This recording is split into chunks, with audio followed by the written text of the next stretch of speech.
Thanks, Senator Lee. Thank you all for being here today. This topic is one of tremendous interest and importance to this subcommittee, and in fact should be, as you've said, Ms. Moss, to the whole Congress. I want to begin by asking a question about Apple and Google with their total control over what apps consumers can discover and install around the world. That's why the app stores are called walled gardens, as you know, and despite corporate rhetoric about the protection of freedom of expression, both Apple and Google have proven susceptible to pressure from authoritarian governments, which should concern us on both sides of the aisle. Apple has caved to pressure from Chinese authorities to remove tens of thousands of apps from the app stores in China. And they've done it without so much as an explanation as to the laws that the Chinese government claimed were violated. No real protest, no objections, to name a few of those apps. The New York Times apps, which Apple removed while the newspaper was working on articles critical of the Chinese government, abhorrent to our values. Radio Free Asia, a U.S. taxpayer-funded nonprofit news service, and one of the most popular Quran apps in China. Of course, China is not the only country capable of putting that kind of pressure on Apple or Google to cave into their terms. This fall, Apple and Google agreed to shut down the smart voting app in Russia, which was meant to help opposition parties organize ahead of parliamentary elections. Let me ask you, Mr. Harmon, we have an obvious foreign policy interest in promoting democracy, free press, and human rights. These are core American values. They are the values that underlie freedom of expression in this country and our marketplace that enables Google and Apple to make the money that they do. Is it fair to say that Apple censoring protesters in Hong Kong and Russia, even blocking the Voice of America service, undermines our national interests? I think yes, of course, and they're near absolute monopoly. In fact, absolute monopoly on how you get to apps gives them that power to do that.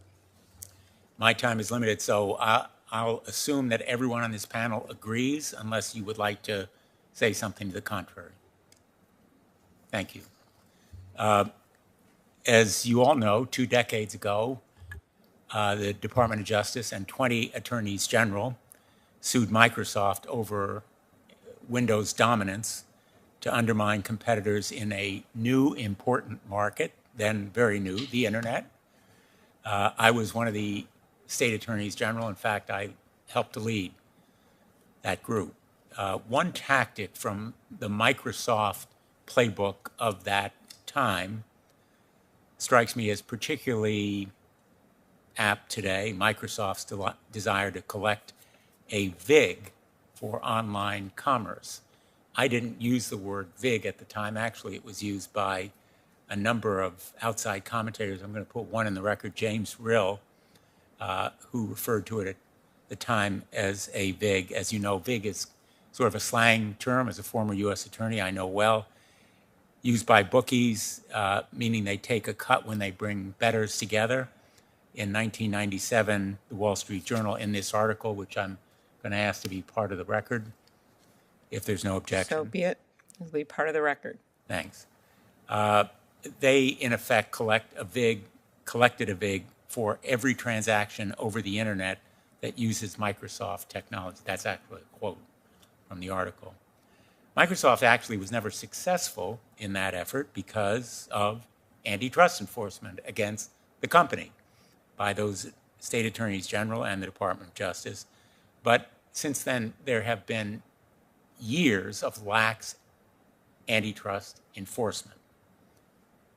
And so Apple and Google have managed to do what Microsoft wasn't able to accomplish at the peak of its monopoly power, which is to collect a VIG on every transaction in our app economy. Today, Apple and Google use their duopoly to take a cut of all paid apps and in-app purchases of digital goods and services. Typically, it's 30% off the top. That VIG actually has far more profound impact on most consumers than the VIG collected in those days by the bookies, which was rarely felt by the average or ordinary American. This VIG really stifles innovation and ultimately raises costs for consumers. And if developers don't like that VIG, there's nowhere for them to go. Apple and Google's duopoly gives them the power to say, pay our cut or leave behind all mobile devices. And because Apple set the standard, this monopoly rent fee, I wish it were rent-free, is often referred to as the Apple tax. The Apple tax, a VIG, everybody is pernicious, probably more so than the VIG charged by bookies. So I think I've accurately summarized the current state of play. Let me ask you and Mr. Mijovsky, isn't it the case that Apple and Google are doing what Microsoft couldn't get away with, essentially charging that VIG, and what is the impact on consumers? Thanks for the question, Senator. It is it has a massive impact. Companies that get started have to consider both how they price their product for customers, that takes into account the Apple tax, but because of the non-transparent rules that Apple has set up around getting onto their App Store, most companies need to spend weeks, if not months, negotiating and working through a reviews process with Apple just to get onto the store. And this is something that every company that wants to sell a product available to iPhone users needs to take into consideration. I think with the bill that you put forward, along with Senator Blackburn, the Open App Markets bill, puts forward an idea that levels the playing field. It would allow for the possibility of sideloading or installing an app outside of the store, which opens up many opportunities for new ideas, new companies, and new business models as well that don't have to pay the 30% tax. Thanks, Mr. Mijovsky. Mr. Harmon, I'm assuming you would agree with that. I've overstepped my time, so the chairman may allow you to answer, but Go ahead. Oh, please go ahead. Mr. Harmon. Yes, I agree, and I think it's important to compare the Microsoft vision pales in comparison to what the reality of what 30%. I mean, I don't think they imagined 30% with their VIG, and Google and Apple have successfully put that in place. Even Bill Gates didn't have that vision. Right. Thanks, Madam Chair. Senator Hall.